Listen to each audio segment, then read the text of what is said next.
Bismillahirrahmanirrahim. Assalamualaikum warahmatullahi wabarakatuh. Alhamdulillahilladzi arsala rasulahu bil huda wa dinil haq liyudhhirahu 'ala dini kullihi wa kafa billahi syahida. Asyhadu an la ilaha illallah wahdahu la syarikalah wa asyhadu anna nabiyyana Muhammadan abduhu wa rasuluhu alladzi la nabiyya ba'dah. Allahumma salli ala nabiyyina Muhammadin sallallahu alaihi wasallam wa ala alihi wa ashabihi wa man tabi'ahum bi ihsanin ila yaumil qiyamah, amma ba'du. Qala Allah ta'ala fi kitabil karim, a'udzu billahi minasyaitonir rajim, wa kadzalika nuwalli ba'dadh dhalimina ba'dan bima kanu yaksibun. Wa qala Rasulullah sallallahu alaihi wasallam,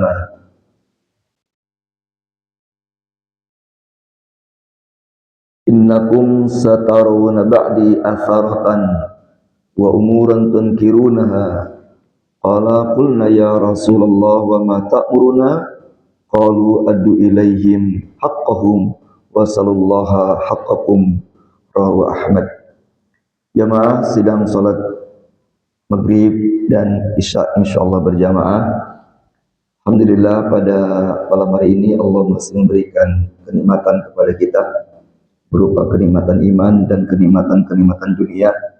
Semoga kenikmatan ini terus Allah tambah dan Allah tetap menjadikan kita hamba yang selalu bersyukur dengan nikmat yang Allah anugerahkan, bersabar dengan musibah yang Allah timpakan, dan juga kita selalu ikhlas dalam setiap amalan kita. Amin ya rabbal alamin. Insyaallah pada tema kali ini materi akidah kita adalah menghadapi zaman asaroh, ya.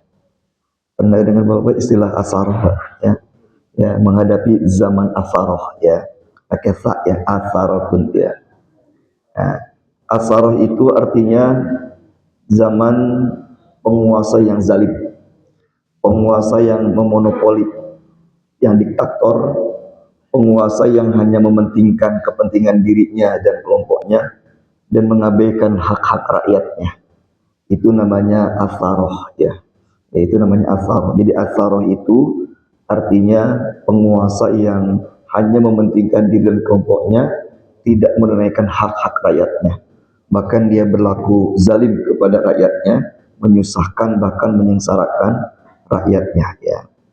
Nah, itu namanya zaman asaroh, ya. Dan sangat mungkin terjadi hari ini di Indonesia. Wallahu alam, apakah ini termasuk zaman asar atau tidak, ya. Masing-masing punya persepsi yang berbeda, ya.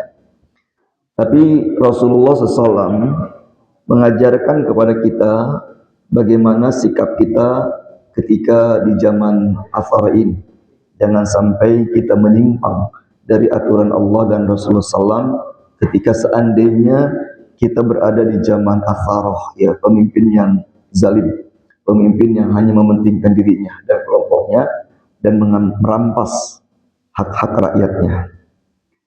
Dalam hadis riwayat Ahmad yang saya bacakan tadi, ya, dari Abdullah, ya, qala berkata, qala lana Rasulullah sallallahu alaihi wasallam, Rasulullah SAW bersabda kepada kami, kata sahabat Nabi bernama Abdullah, ya, innakum satarawna ba'di atharatan, sesungguhnya kalian akan menemui setelah meninggalku asaratan, itu pemimpin yang hanya mementingkan diri dan kelompoknya serta mengabaikan hak rakyatnya. Kata Nabi, sepeninggalku kalian akan menemui zaman pemimpin yang asaroh. Wa umuran tunkirunaha, dan mereka melakukan perkara-perkara yang kalian mengingkarinya. Maksudnya perkara-perkara yang di luar logika, perkara-perkara kebijakan-kebijakan penguasa yang menyusahkan rakyat tapi menyenangkan mereka, ya. Ini kata Nabi itu zaman asaroh, sehingga mereka tidak peduli hak rakyat, hanya mementingkan kepentingan dirinya sendiri. Bahkan kebijakan-kebijakannya pun bingung kita, ya. Apa maksudnya kira-kira begitulah ya. Ya, kadang-kadang kebijakannya di luar nalar seperti itu. Qala sahabat Abdullah berkata, "Qulna," kami berkata, "Wa ma ta'uruna ya Rasulullah." Ini yang paling penting Pak ya. Kata sahabat, "Wahai Rasulullah, kalau kami mendapatkan zaman seperti itu, apa yang engkau perintahkan kepada kami?" Kira-kira apa tuh Pak ya? Ya, kira-kira apa jawaban Nabi itu Pak ya? Kalau kita dalam kondisi seperti itu, di zaman penguasa yang hanya mementingkan diri dan kelompoknya, sampai kebijakan-kebijakannya terus menyengsarakan rakyat, tapi menguntungkan mereka. Kata sahabat, apa yang harus kami lakukan? Apa yang kau perintahkan kepada kami ya Rasulullah? Qala, Nabi menjawab, ya ini Pak jawaban Nabi Pak. Ini menjadi panduan buat kita. Kata Nabi, addu ilaihim haqqahum. Tunaikanlah hak mereka yang menjadi kewajiban kalian. Ya, Masya Allah nih Pak jawaban Nabi, tunaikanlah hak mereka yang menjadi kewajiban kalian. Artinya kita taat kepada mereka dalam perkara yang ma'ruf. Ya. Sezalim apapun mereka, kalau buat kebijakan-kebijakan untuk kebaikan, ya tetap harus kita taat. Ya. Suruh bayar pajak Pak ya. Ya, suruh apa misalkan suruh ya, harus nurut menaikan harga sembako, ikut aja lah Pak, nurut aja kata Allah ya. Nah, ini Nabi tidak mengatakan lawan mereka ya. Nabi dikatakan gulingkan mereka, tidak Pak ya. Tapi mengatakan adu ilaihim haqqahum, tunaikan hak mereka yang menjadi kewajiban kalian. Maksudnya di sini tetap taat kepada mereka dalam perkara yang baik. Ya, kalau perkara maksiat tak boleh. Wasallallahu haqqahum. Yang kedua kata Nabi yang harus kalian lakukan di zaman itu setelah menunaikan hak mereka, wasallallahu haqqahum, dan mintalah kalian kepada Allah hak kalian.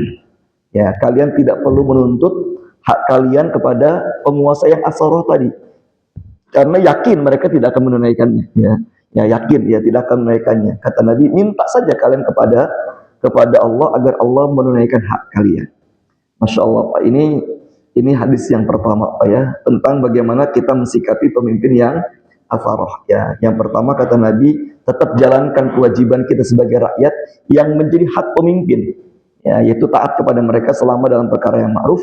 Yang kedua kata Nabi, mintalah kalian kepada Allah hak kalian. Gak usah nuntut kepada penguasa yang zalim tersebut hak kalian. Ini hadis yang pertama. Hadis yang kedua dari riwayat Bukhari ya, dari Usaid bin Hudayr radhiyallahu anhum, kata Usaid, anna rajulan min ansari qala, ada seorang laki-laki dari orang Ansor berkata, "Ya Rasulullah, wahai Rasulullah, ala tastakmiruni kama stakmalta fulanan." Wahai Rasulullah, mengapa engkau tidak mempekerjakan aku sebagaimana engkau telah mempekerjakan si fulan dan si fulan? Ini maksudnya apa? Ini orang ini minta pekerjaan kepada Nabi.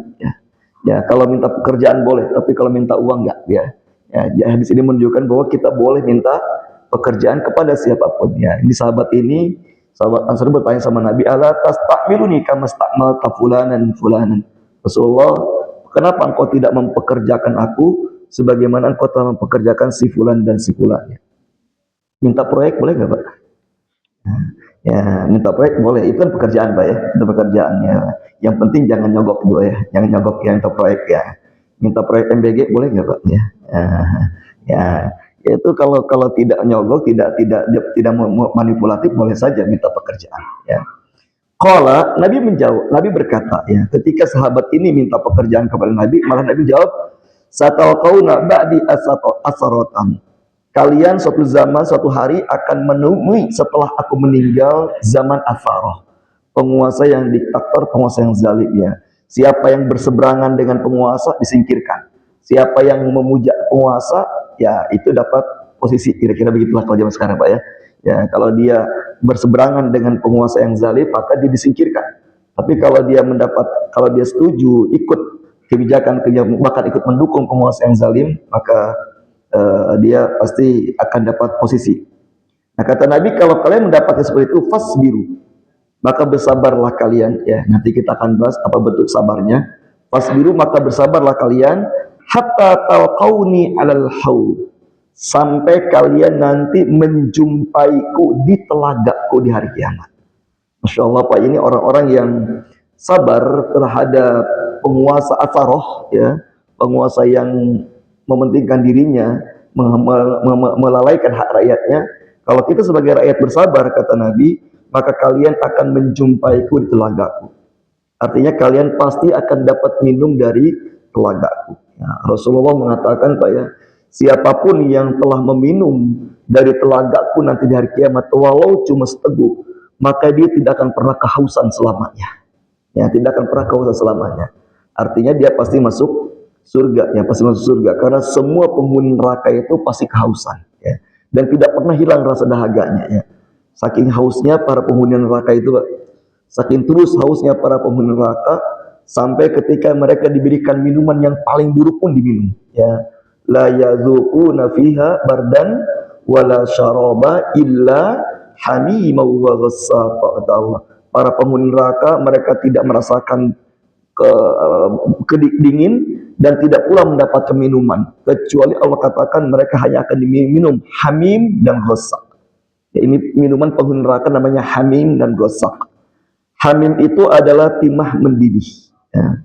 Jadi para penghuni neraka itu, Pak, nanti dikasih minumnya timah mendidih, hamim, tapi tetap diminum karena saking hausnya, ya, sehingga akan memecahkan usus-usus mereka. Yang kedua adalah ghassak. Ghassak itu adalah segala kotoran yang keluar dari penghuni neraka. Ya, Nabi mengatakan mereka penghuni neraka dibakar terus-menerus sehingga tubuhnya mengeluarkan darah, mengeluarkan nanah, mengeluarkan tinja, mengeluarkan muntah, itu bercampur semuanya. Itu namanya ghassak, dan itu akan diberikan minum kepada mereka. Ya. Ya, jadi itulah minuman penduduk neraka, Pak. Namanya hamim, timah mendidih, dan ghassak. Ghassak itu sekali lagi semua cairan, semua kotoran atau cairan yang keluar dari tubuh penghuni neraka karena bekas dibakar, ya. Darah, nanah, muntah, terus tinja, air kencing, itu semua nanti bersatu, Pak. Kemudian Allah kasihkan minum kepada penghuni neraka itu, Pak. Itu namanya ghassak. Karena mereka saking kehausannya, saking kehausannya, ya. Nah, kata Nabi, orang-orang yang telah mendapatkan minum dari telaga Nabi walaupun cuma satu teguk, Nabi mengatakan insya Allah dia tidak akan pernah kehausan selamanya. Artinya pasti akan masuk surga, ya. Telaga Nabi itu luasnya, luas dan lebarnya, kata Nabi, luasnya seluas sejauh 1 bulan perjalanan, seluas lebarnya juga demikian, ya. Jadi saking besarnya telaga itu, ya. Dan sumber airnya dari Al-Kautsar, ya. Al-Kautsar telaga yang akan Allah berikan di hari kiamat untuk Rasulullah SAW. Mudah-mudahan kita termasuk orang-orang yang akan mendapatkan minum dari telaganya Rasulullah SAW, ya. Nah, salah satunya, gimana caranya agar kita mendapatkan minum dari telaga Rasulullah, kata Nabi, salah satunya adalah bersabarlah terhadap penguasa yang atharoh tadi, ya, penguasa yang atharoh, ya. Nah, ini jamaah Allah, kira-kira panduan dari Rasulullah SAW bagaimana kita mensikapi zaman atharoh, ya. Yang pertama, berarti ada 3, Pak, ya.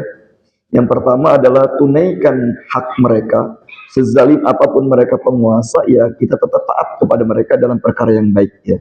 Dan perkara yang baik, ya. Ya, mereka bikin kebijakan bayar harus taat lalu lintas, ya taat aja lalu lintas, Pak, walaupun penguasanya zalim, Pak, ya. Ya, kemudian mereka bikin misalkan apa namanya Idul Fitri jatuh tanggal sekian hari ini, ya ikutin aja lah, Pak, ya. Ya, ikutin aja walaupun mereka penguasa yang zalim, Pak. Itu namanya satu, tunaikan hak mereka yang menjadi kewajiban kita, ya. Yang kedua, Nabi mengatakan maka kalian mintalah kepada Allah yang menjadi hak kalian, tidak perlu menuntut kepada mereka, karena yakin kalaupun nuntut gak akan didengar, Pak, gak akan didengar, karena mereka adalah penguasa-penguasa yang mementingkan diri sendiri. Jadi nggak usah minta kepada mereka, capek lah kita, ya, minta saja sama Allah. Nah, yang ketiga, kata Nabi, bersabarlah kalian, ya, bersabarlah kalian. Kalau kalian menjalankan yang 3 ini, maka kalian dipastikan, kata Nabi, akan mendapatkan bertemu denganku, kata Nabi, hatta talqauni al-haud, kata Nabi. Kalian akan berjumpa denganku di telagaku, ya, berjumpa denganku di telagaku. Jamaah rahimakumullah, dari hadis ini, ya, saya ingin mengambil setidaknya ada 4 hikmah, ya, ada 4 pelajaran yang bisa kita ambil dari hadis ini, ya. Pelajaran pertama yang bisa kita ambil dari hadis ini adalah bahwa ini hadis menunjukkan tentang nubuwah, tentang kenabian, mukjizat Rasulullah SAW. Apa mukjizatnya? Rasulullah SAW itu diberi kemampuan oleh Allah untuk mengetahui apa yang akan terjadi ke depan, ya. Ini kan kata Nabi akan datang sepeninggalku zaman atharoh. Berarti di zaman Nabi kan tidak ada, ya. Ini akan datang sepeninggalku zaman atharoh. Dan ternyata zaman atharoh itu sudah terjadi dari zaman dulu. Tidak lama setelah Rasulullah SAW meninggal dunia, Pak. Setelah Khulafaur Rasyidin yang 4 itu meninggal dunia, Pak. Setelahnya itu zaman Athar, ya. Penguasa yang hidup mewah, ya, rakyatnya menderita. Penguasa hidup mewah, ya, makan enak, pakaian enak, membangun istana yang mega. Itu sudah terjadi sejak zaman setelah Khulafaur Rasyidin, ya. Itu Athar. Ini artinya nubuah kerasulan, ya, bahwa Nabi Muhammad SAW diberikan kemampuan oleh Allah untuk memprediksi yang akan datang, ya. Walaupun itu perkara gaib. Karena Allah katakan di dalam surat ke-72, surat Al-Jin, ya, ayat 26-27, Allah katakan alimul ghaibi fala yudhiru ala ghaibi ahada. Hanya Allah saja yang tahu perkara yang gaib, dan perkara yang gaib itu tidak pernah Allah nampakkan kepada siapapun, ya. Jadi kalau ada orang yang mengaku bisa mengetahui perkara gaib, ya, bisa memprediksi masa depan, ya, bisa tahu barang yang hilang diambil si fulan, ya, ya, itu kata Allah pastikan dia bohong, ya, pastikan dia bohong, karena Allah sudah mengklaim alimul ghaibi fala yudhiru ala ghaibi ahada. Hanya Allah saja yang tahu yang perkara yang gaib, dan perkara gaib tidak pernah dinampakkan kepada siapapun. Itu ayat 26-nya. Ayat 27-nya Allah katakan illa manir tabamir rasulin, kecuali sekali-kali Allah tampakkan perkara yang gaib itu kepada Rasul yang diridhoinya, yaitu Nabi Muhammad SAW. Jadi Nabi Muhammad SAW kadang-kadang diberitahu oleh Allah tentang perkara yang gaib. Tapi secara umum Nabi Muhammad juga tidak tahu yang gaib, ya, tidak tahu yang gaib, Pak, ya. Banyak ayat-ayat yang menjelaskan bagaimana Nabi juga tidak tahu yang gaib. Surat Al-Jin misalkan ayat pertama, qul uhiya ilayya annahu nafaru minal jinni, ya, qul uhiya ilayya annahu qul uhiya ilayya. Kok jadi lupa bunyi ayat, ya. Surat Al-Jin ayat pertama, Pak, ya. Surat Jin ayat pertama itu Allah memberitahu kepada Rasulullah SAW saat Nabi sedang membaca Quran, ada sekelompok jin yang ikut mendengarkan. Nabi nggak tahu, diberitahu sama Allah, ya. Katakan Muhammad, sesungguhnya ada sekelompok jin yang mereka terkagum-kagum dengan bacaan Quran, ya. Jadi mereka mendengarkan bacaan dan mereka menyatakan masuk Islam. Nah, ini Nabi diberitahu oleh Allah, Pak. Artinya ayat surah Al-Jin ayat 1 itu menunjukkan Nabi nggak tahu kalau ketika beliau sedang membaca Quran ada jin yang mendengarkan, kecuali setelah Allah beritahu, ya. Makanya Rasulullah pun, Pak, tidak selamanya tahu perkara yang gaib, ya. Dalam surat ke-7 ayat 188 Nabi mengatakan walau kuntu a'lamul ghaiba lastaksartu minal khairi wa ma massani su'i. Kalau saja aku selalu tahu perkara yang gaib, maka aku pasti akan banyak berbuat baik dan tidak akan pernah menimpa keburukan kepadaku. Satu contoh misalkan perang Uhud, Pak, ya. Kalau Nabi tahu sebelum perang Uhud bakal celaka, bakal luka, ya, kira-kira Nabi jadi perang itu tidak, Pak? Ya. Nabi mengatakan batalkan perang Uhud ini. Kenapa? Karena aku sudah tahu aku akan luka, kata Nabi, kan.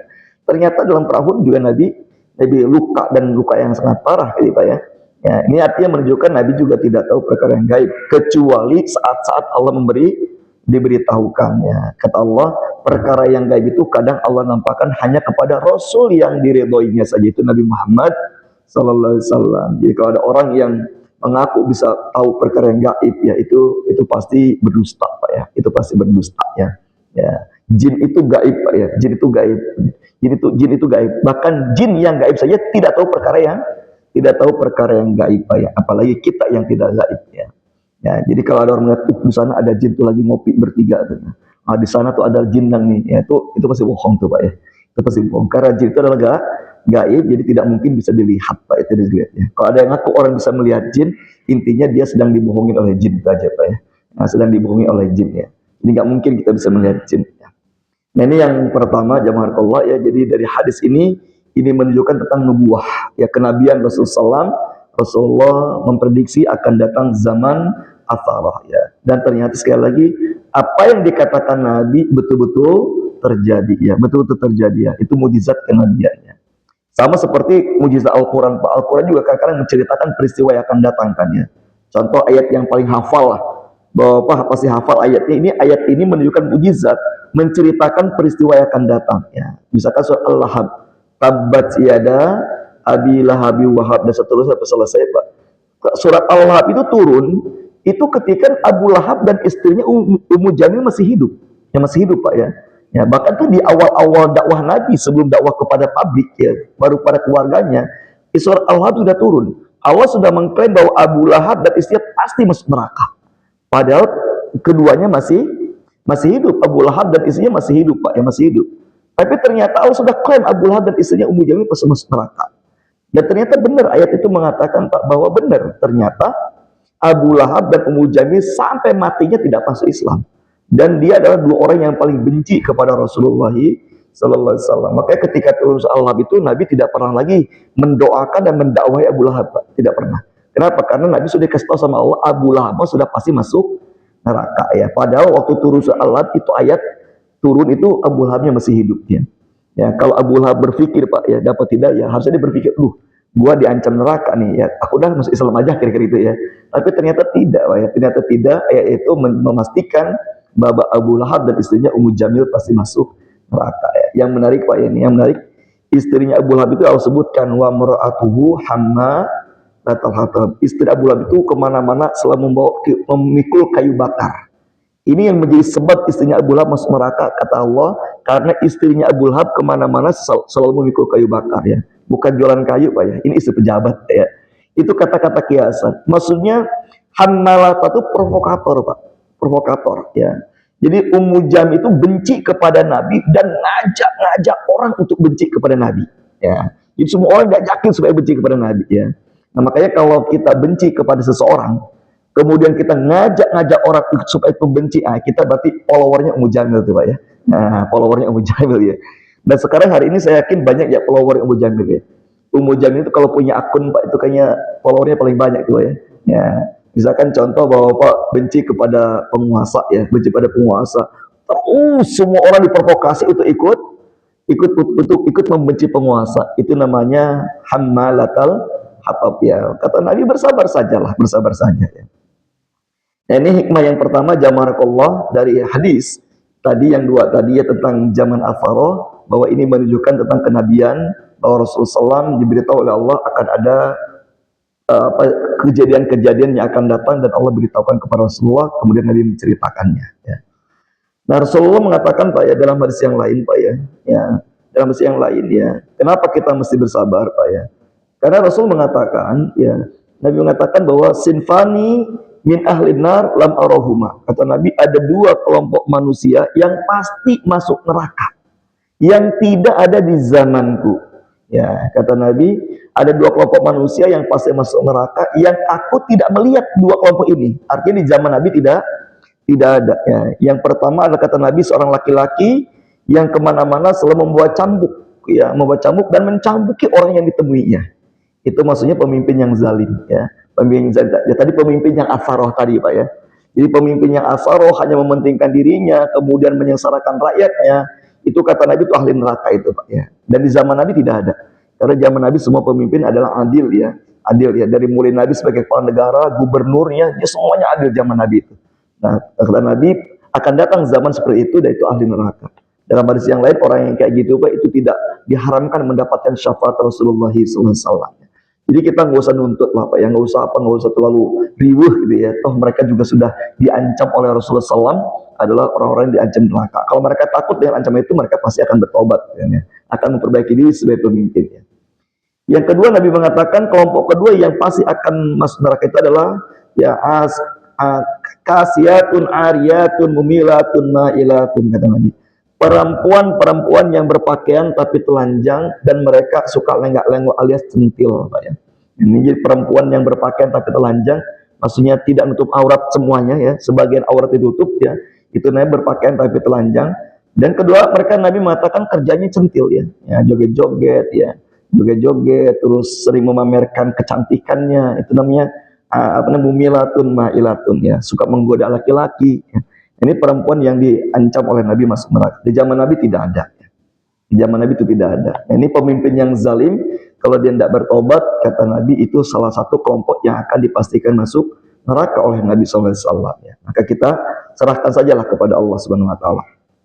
Yang kedua, hikmah yang kedua ya dari hadis ini adalah bagaimana Nabi mengajarkan kepada kita, kita tetap diwajibkan menunaikan kewajiban kita, walaupun kita belum mendapatkan hak yang menjadi hak kita, belum mendapatkan apa yang menjadi hak kita ya. Ya misalkan contoh hak rakyat itu adalah dilindungi, hak rakyat itu adalah dimudahkan segala kebutuhan pokoknya ya. Pokoknya hara itu adalah dapat kemudahan. Allazi at'amahum min ju'in wa amanahum min khauf. Ya, kalau Ustaz Didin Hafiduddin ya, beliau mengatakan pemimpin yang adil itu adalah pemimpin yang mampu melahirkan dua kondisi. Ya, kata Nabi, kata Ustaz Didin Hafiduddin itu pemimpin yang adil itu pemimpin yang mampu melahirkan dua kondisi.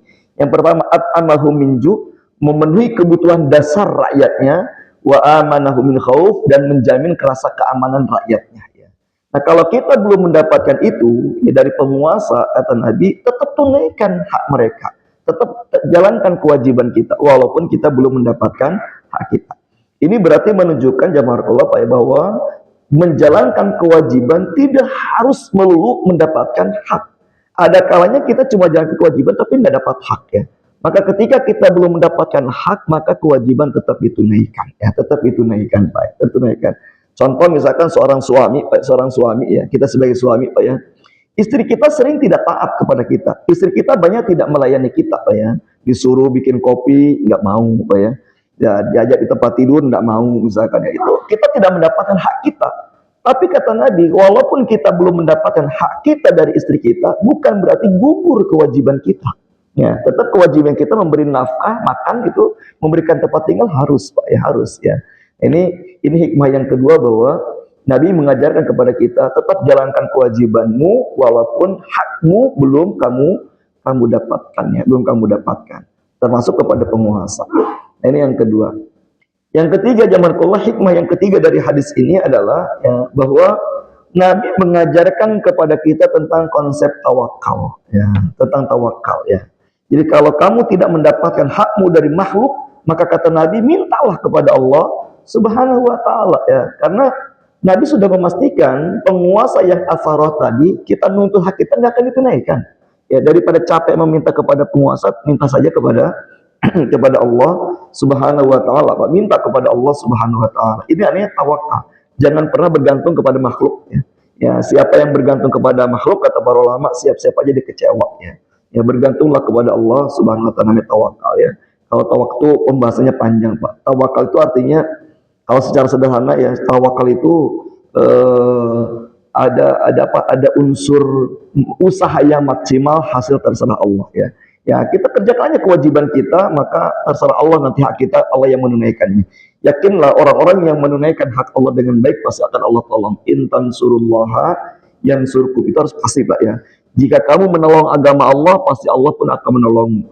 Jika kamu menjalankan kewajibanmu sebagai hamba Allah, sebagai rakyat, ikut seperti yang diajarkan Nabi, itu namanya menolong agama Allah. Ya, kita taat sama Nabi, ya, itu tetap jalankan kewajiban kita sebagai rakyat yang dizalimi, ya. Kata Allah, itu bagian menolong agama Allah. Yang suruhkum, Allah akan menolong kalian. Allah akan menolong kalian. Ya. Ini konsep tawakal. Karena Nabi mengatakan, Allah mengatakan orang yang bertawakal itu pasti dipenuhi kebutuhannya. Ya, ya.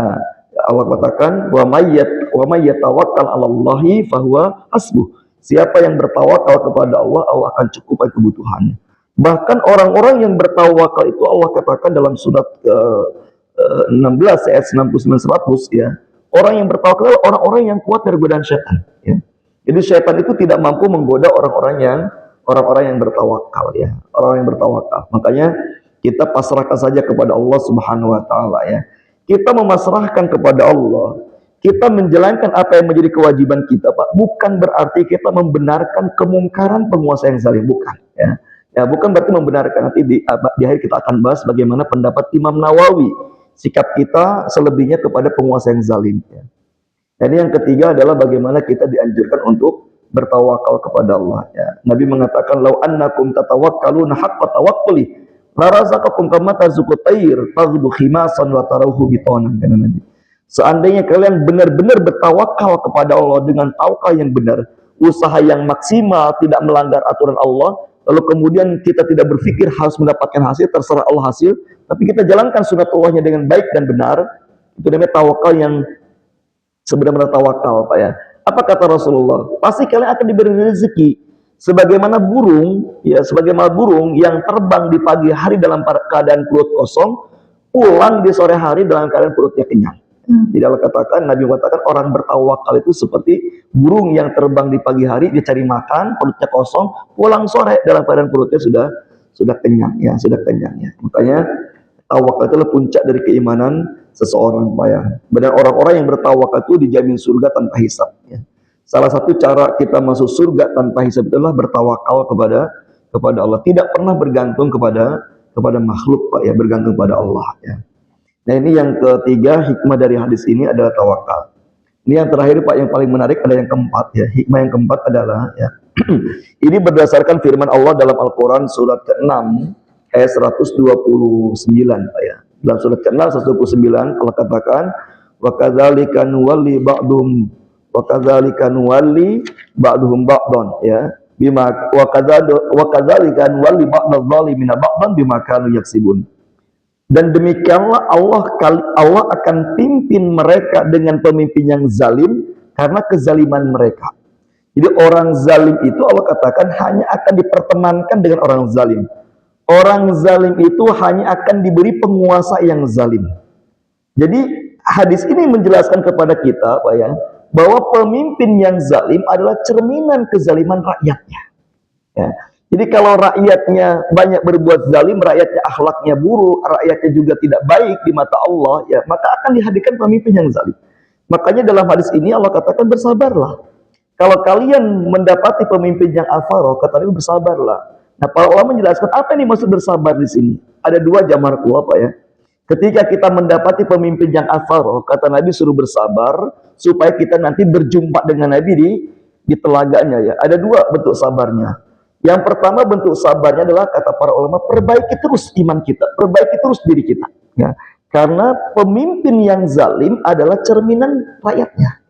Sebagaimana Ali bin Abi Thalib Pak ya, Ali bin Abi Thalib ketika diprotes sama rakyatnya, ada yang datang kepada Ali bin Abi Thalib, dia mengatakan, wahai Ali, ya, di zaman Abu Bakar, di zaman Umar tidak terjadi perpecahan. Di zaman Abu Bakar, di zaman Umar tidak terjadi kekacauan, damai rukun ya. Tapi di zamanmu ketika jadi khalifah banyak perpecahan dan kekacauan.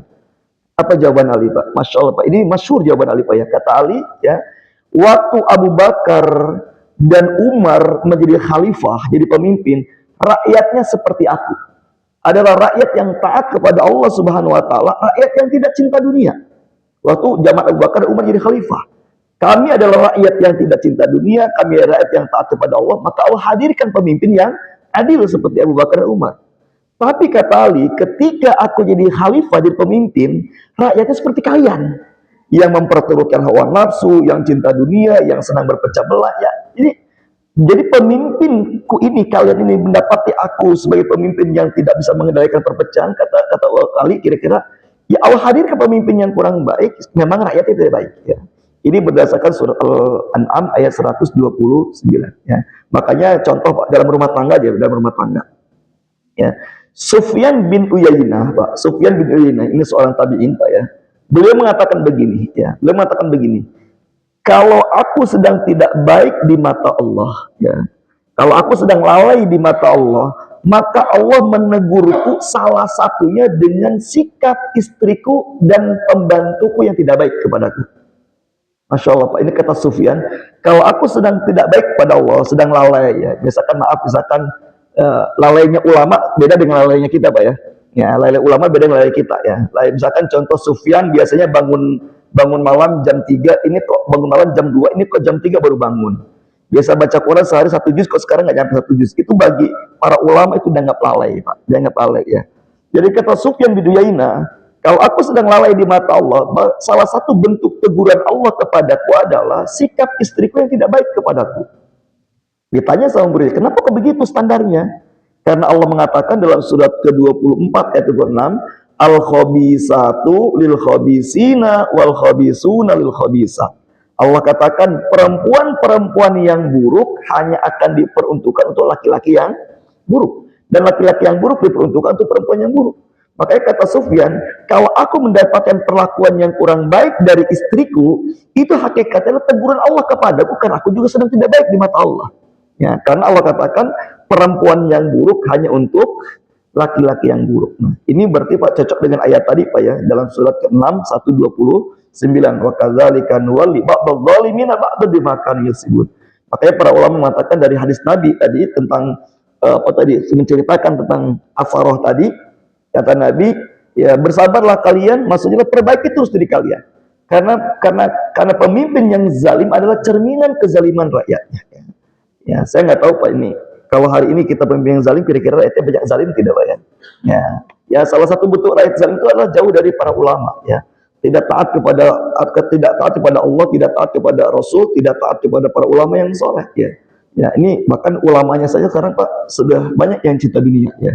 Nah, kalau ulamanya sudah cinta dunia, ulamanya sudah minta proyek, ulamanya sudah datang ke penguasa bukan untuk menasihati tapi minta jatah, Pak. Itu tanda-tanda kekacauan, maka wajar dihadirkan pemimpin yang pemimpin yang zalim. Makanya kata Nabi, kalau kamu mendapatkan zaman al-farah, bersabarlah, maksudnya terus perbaiki diri kita, ya, perbaiki diri kita. Yakinlah ketika kita terus memperbaiki diri kita, Allah juga akan menghadirkan pemimpin yang baik, Pak ya. Satu contoh misalkan Pak ya, masyarakat Madinah ya, ketika mereka begitu lapang dada menerima aturan Islam ya, begitu mereka lapang dada menerima Islam dan mereka menyambut gegap gempita kehadiran Rasulullah dan para sahabat muhajirin Pak ya, itu ternyata Pak Allah ganti pemimpin yang zalim dengan pemimpin yang baik, itu Rasulullah. Pada saat Rasulullah nyampe ke Madinah Pak, ketika hijrah, itu hampir saja Pak yang akan jadi penguasa di Madinah namanya Abdullah bin Ubay. Abdullah bin Ubay itu adalah seorang Yahudi, ya seorang Yahudi ya. Jadi jadi Abdullah bin Ubay itu Pak sangat dendam kepada Rasulullah karena dia itu hampir jadi presiden Madinah, kira-kira ya. Dia hampir jadi presiden Madinah, tapi karena ada peristiwa hijrah kaum muslimin dari Mekah ke Madinah, Pak, maka seluruh kaum muslimin Madinah, orang-orang Madinah, Pak, memilih Nabi Muhammad yang notabene penduduk baru, gitu, ya, penduduk baru ya.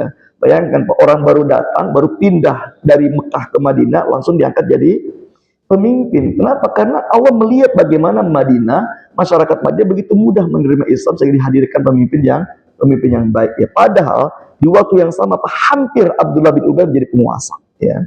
Nah, makanya Abdullah bin Ubay Pak dia marah, ya dendam kepada Nabi, ya dia tersingkirkan lah ya. Hampir menjadi orang nomor satu di Madinah, tersingkirkan oleh Nabi Muhammad SAW. Dia tidak bisa melawan Nabi Muhammad, maka dia pura-pura masuk Islam ya. Pura-pura masuk. Makanya tokoh munafik pertama di muka bumi di zaman Nabi adalah namanya Abdullah bin Ubay bin Salul Pak ya, itu seperti itu ya. Ya, jadi artinya penduduk Madinah dihadirkan pemimpin yang adil itu karena pemimpin yang baik seperti Rasulullah SAW, karena masyarakatnya baik.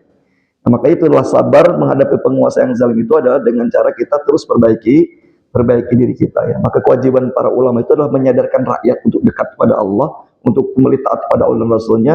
Nanti akan Allah pasti hadirkan pemimpin yang baik ya, pemimpin yang baik ya. Jadi kalau pemimpin yang zalim tetap berkuasa, berarti menunjukkan rakyatnya juga masih banyak jauh dari Allah Subhanahu wa taala. Yang kedua, Nabi mengatakan bersabarlah kalian menghadapi pemimpin Asaro adalah tetap memberikan masukan dan kritikan yang baik ya. Bukan berarti kita mendiamkan Pak, karena ada konsep hadis Nabi mengatakan kalau lihat kemungkaran rubah dengan tangan, kalau tidak bisa dengan lisan, kalau tidak dengan hati yang mengingkari Pak ya. Jadi ketika kita taat kepada penguasa yang zalim dalam perkara yang ma'ruf, tetap menunaikan hak mereka, bukan berarti hilang kritis kita, tidak Pak ya. Tetap kita mengkritik Pak ya, tetap kita mengkritisi, tetap memberikan masukan dengan cara yang ma'ruf, dengan cara yang baik ya. Makanya Rasulullah SAW mengatakan Pak, jihad yang paling tinggi nilainya adalah bukan di medan perang ya, tapi Nabi mengatakan jihad yang paling tinggi nilainya adalah mengucapkan kalimat yang benar di hadapan penguasa yang zalim ya. Jadi kalau Bapak punya akses kepada penguasa yang zalim ya datang Pak ya. Nah, datang silakan Pak ya. Jadi mengkritik itu bukan nggak boleh Pak ya, tapi dengan cara yang baik ya.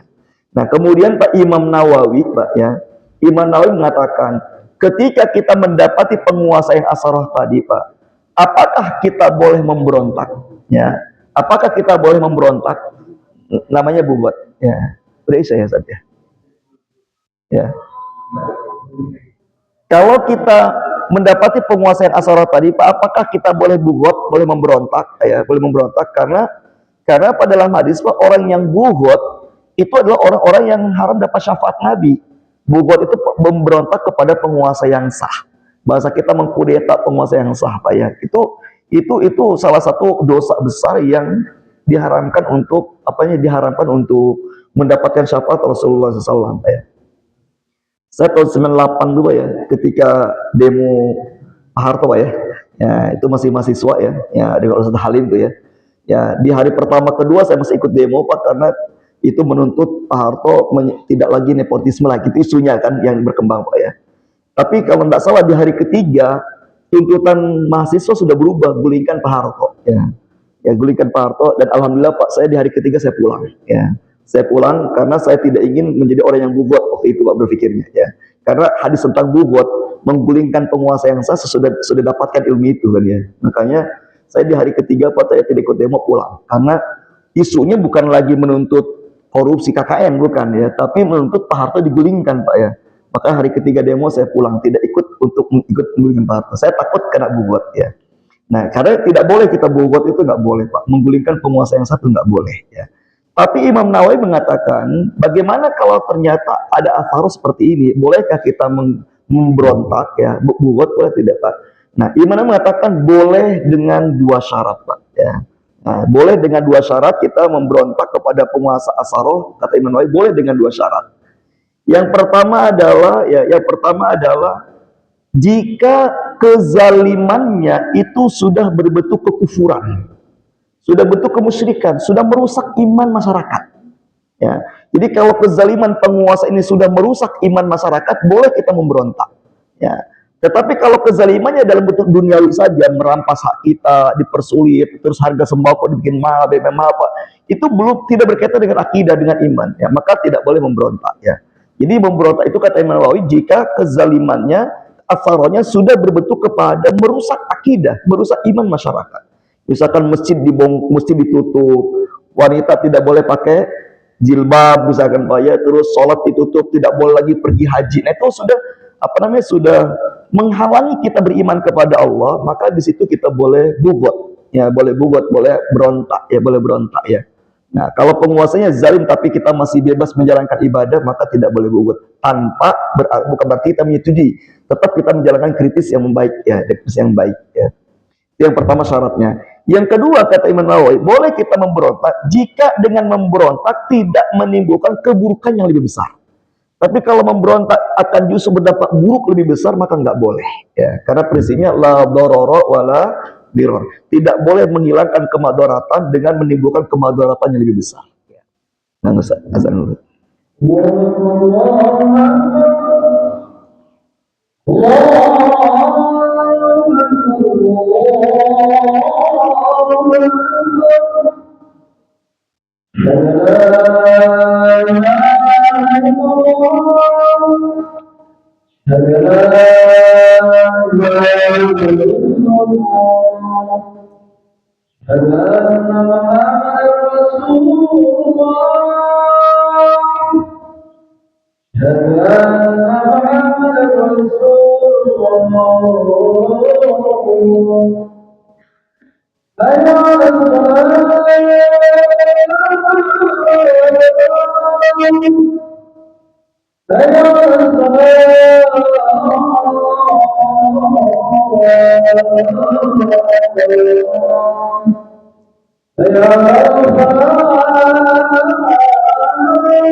Ya baik Pak, kita lanjutkan. Saya ulangi Pak ya. Jadi Imam Nawawi mengatakan kepada penguasa yang asaro kita boleh memberontak, ya, bahkan menggulingkan kalau dua syarat tadi. Ya. Syarat pertama, kezalimannya sudah berkaitan dengan iman, ya, sudah berkaitan dengan iman, sudah merusak iman rakyatnya, ya, dilarang sholat, mesti dibubarkan dan sebagainya, tidak boleh pergi haji, tidak boleh kurban, misalkan, ya. Jadi kita tidak bisa lagi menjalankan syariat agama Allah ini, maka itu boleh. Yang kedua syaratnya, walaupun begitu, itu memberontaknya tidak menimbulkan keburukan yang lebih besar. Kalau ternyata dengan memberontak akan banyak korban jiwa, ya, karena pasti penguasa yang zalim juga kan Pak, mereka punya pasukan untuk untuk menjaga kekuasaannya kan Pak ya. Ketika ada rakyat yang memberontak sehingga jadi chaos ya, terjadi anarkis di sana sini, bahkan banyak korban nyawa rakyat yang akan melayang ya, maka kata beliau dilarang ya, nggak boleh ya, itu nggak boleh. Jadi boleh cuma dua, ketika kezalimannya berbentuk merusak iman, yang kedua kita memberontaknya tidak akan menimbulkan keburukan yang lebih besar ya. Kita datang ke parlemen, minta parlemen supaya di impeachment misalkan. Nah, kalau parlemen mengimpeachment, selesai Pak. Itu namanya kita mengajukan, kita berontak supaya digulingkan. Itu dua Pak ya. Jadi sekali lagi ya, pesan saya adalah, pesan Nabi yang paling agung adalah dalam bersini Pak. Kalau kita di zaman ini mendapati penguasa yang tadi, yang asaroh tadi ya, maka lebih bersabar, terus perbaiki iman kita, perbaiki akhlak kita, sambil kita tetap mengkritis dengan kritik yang membangun, tidak kritik yang mencela. Ya, tidak kritik yang mencela, tapi kritik yang membangun. Ya, kritik yang sesuai dengan fakta, bukan kritik berdasarkan asumsi. Ya, ini itu dibolehkan Pak ya. Dan kita berharap semoga dengan kita bersabar, ya terus memperbaiki diri dan mengkritik dengan kritik yang baik, kita berharap semoga di hari kiamat kita menjadi orang-orang yang berjumpa dengan Rasulullah SAW di telaganya Rasulullah SAW ya. Jadi intinya adalah Nabi ingin menyampaikan bahwa penguasa asar itu adalah ujian buat rakyat ya. Kalau dia lulus masuk surga, kalau tidak lulus dia terancam tidak mendapatkan syafaat Rasulullah SAW. Mudah-mudahan kita diberikan kekuatan, kalaupun kita berada di zaman asar tadi, diberikan kesabaran, dan sekali lagi tetap kita jalankan apa yang menjadi perintah Nabi, tunaikan hak penguasa, dan kita minta hak kita kepada Allah untuk dipenuhi oleh Allah Subhanahu wa taala. Demikian hadanallahu wa iyyakum ajmain. Mohon maaf atas segala kekurangannya. Subhanakallahumma bihamdika asyhadu an la ilaha illa anta astaghfiruka wa atubu ilaik. Wa lakum minkum. Wassalamualaikum warahmatullahi wabarakatuh.